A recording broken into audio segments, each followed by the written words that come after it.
huling exercise, ika nga natin. Na-master nyo na yung sampalan?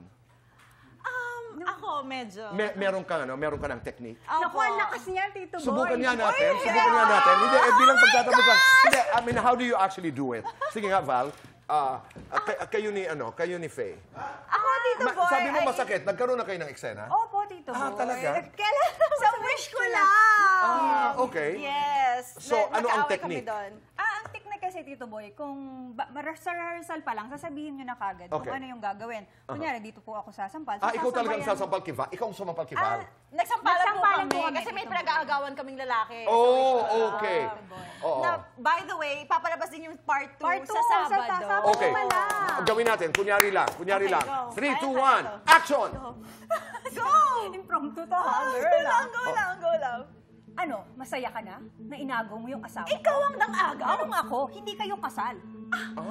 Pagkatapos, alam mo, kinagaw mo lang sa, ano ang pangalan niya? Hindi Pak! So what we do is, Yes. parang dadampi mo pa ganun, tapos siya na yung bahalang. So again. 1, 2, 3, go. Okay. Tapos, balik ka. Okay. Tama na. Maraming salamat po.